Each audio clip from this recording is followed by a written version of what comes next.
Hey, good morning, friends. I'm so glad you decided to join me to get your day started with a biblical perspective. Today, we're going to be closing our Unflannelgraph story series with kind of a weird one, but I think I've decided we'll come back and visit this series every now and then too, because it's been super interesting for me. So in the meantime, let's wrap it up with our really weird topic for today. This morning, we're going to be talking about something a little obscure and kind of random, but found in the Old Testament. Raisin cakes. Yes, raisin cakes are a topic in the Old Testament, which is super weird.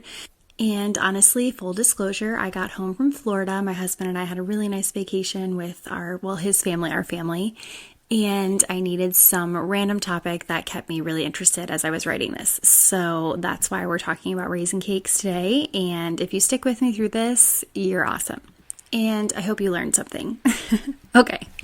So first, let's break this down.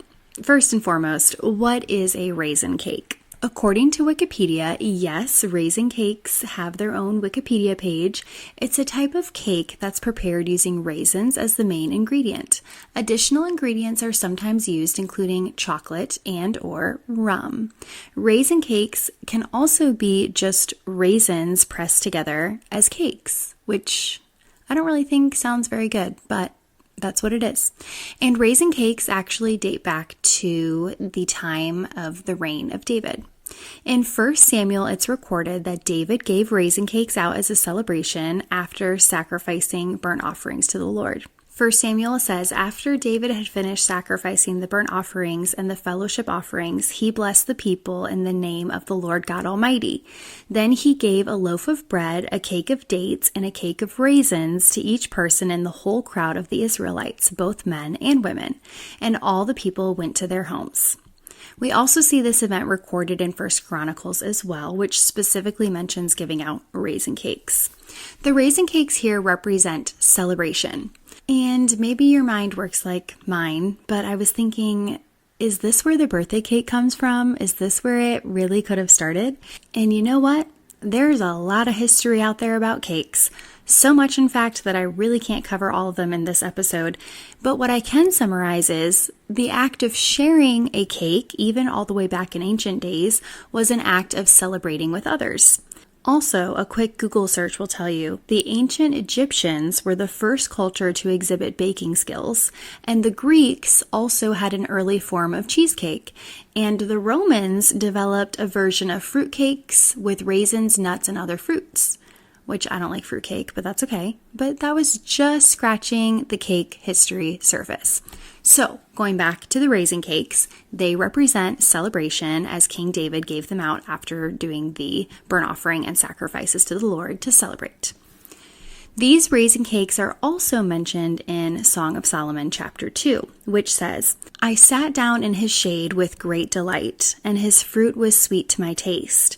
He brought me to the banqueting house, and his banner over me was love. Sustain me with cakes of raisins, refresh me with apples, for I am lovesick. Modern scholars are almost unanimous in viewing the Song of Solomon as a celebration of a sexual love between a man and a woman. Previous centuries, however, describe this book as a love of God and Israel, or Christ and the church. And as we have found out through this series, this Unflannelgraph story series, it's not a shocker that people might disagree, and good arguments can be made for both interpretations being supported by the text itself.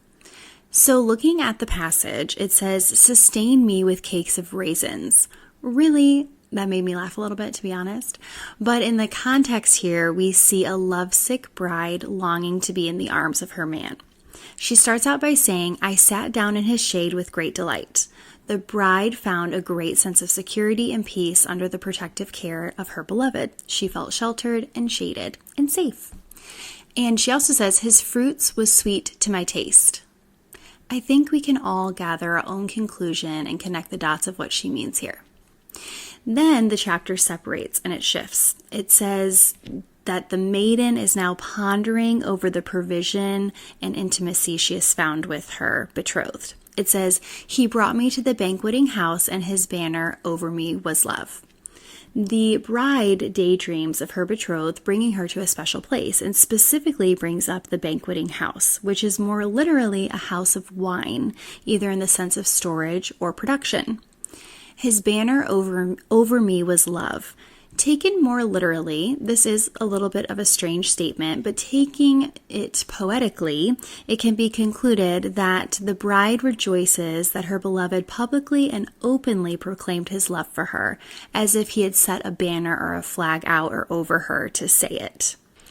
And here we get to the point. She says, "Sustain me with cakes of raisins, refresh me with apples." The bride-to-be delights in the thought of enjoying food and celebrating with her beloved in their outdoor rendezvous. Which, honestly, who doesn't enjoy food in a romantic setting with their significant other? And again, if you have a mind like me, was this the first idea in history of a romantic picnic?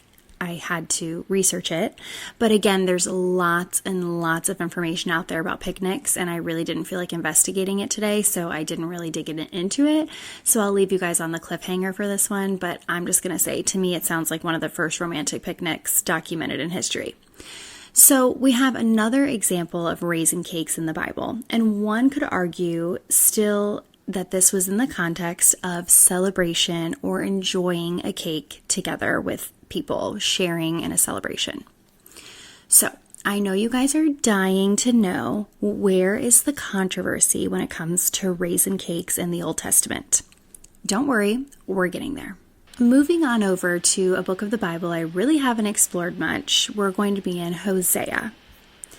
Hosea was a prophet, and the first 3 chapters of his book emphasize the adulterous relationship that occurred between him and his wife Gomer. She was faithless to him, yet God called him to redeem her and restore his relationship with her. And we also find this controversial raisin cake idea smacked right in the middle of chapter 3.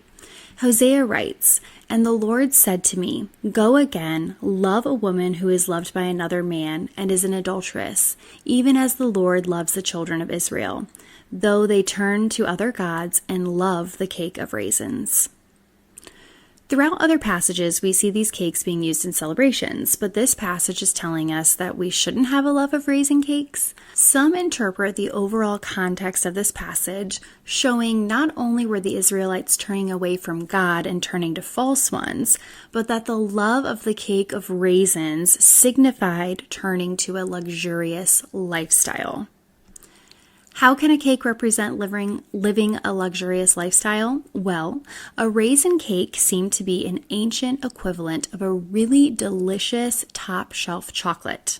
You know what I'm talking about. Not just M&Ms. We're talking about exotic truffles, deliciousness, and often considered a luxury.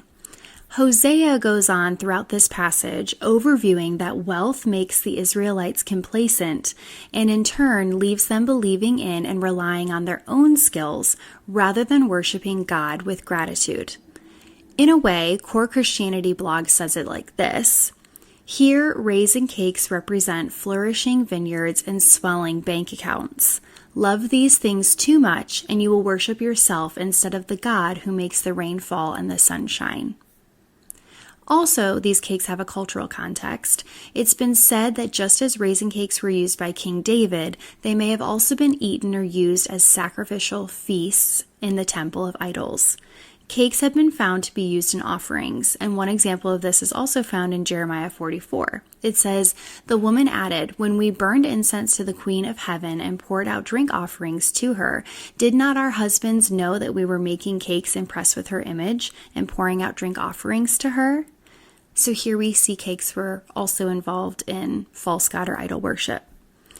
This passage used the idea of raisin cakes to demonstrate practically how the children of Israel had rejected God. They were offering or eating these sacred raisin cakes. Were the cakes evil? No. However, what they were being used for and represented was. And this does circle back to the original story in the first 3 chapters of Hosea. The people of Israel turned away entirely and explicitly from the Lord, just as Gomer did. And not only did she reject her husband, but she also sought out the love of others, like the Israelites did when they sought out to follow false gods. All right, friends. So what kind of practical application can we take away from some random passages about raisin cakes? Well, first is a recipe, and I have it linked below if you want to make a raisin cake, if this episode left you with a hankering for some raisin cake bread or whatever. So it's in the description box below. And secondly, we see the cakes represented a desire, a longing, and a hindrance for the Israelites. They pursued false gods and wealth. What is your raisin cake in your phase of life, friends? What are you pursuing that's leading you down a road of distraction or pulling you away from growing in spiritual maturity with the Lord? And third, are you taking time to celebrate by sharing your raisin cake? Friends, I know you know, but sometimes it's good just to say, life is hard. It can be heavy and tiresome. You can just be worn out. But don't let that stop you from sharing life with others, whether it's a time of celebration, sadness, or just a Tuesday night. Don't forget to make it a priority to do life where you are with who's around you. Utilize what's in front of you, who God has placed in your path. It doesn't have to be with a raisin cake specifically, and honestly, if you want to celebrate life with me, I'd really prefer a different kind of cake. I'm not a raisin person, but regardless, don't forget to have a little fun. Stop and enjoy the small things, whatever that looks like for you. A warm cup of coffee at your kids' evening baseball game, a warm cup of coffee in the morning on the porch, nursing your baby in the middle of the night, laughing with your husband over a burnt dinner, taking a moment at the office in the morning to gain a perspective of thankfulness that you made it to work that day. Whatever, wherever you find yourself, friends. Get your raisin cake, embrace what you have, enjoy who you're with, and embark on sharing your life with others. There's no telling where the Lord is going to take you.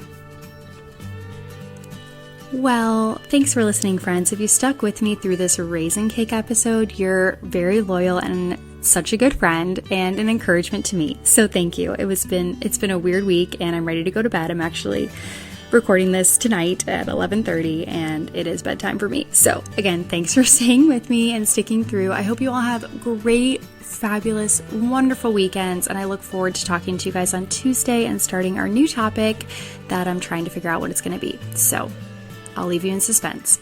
I'll talk to you soon.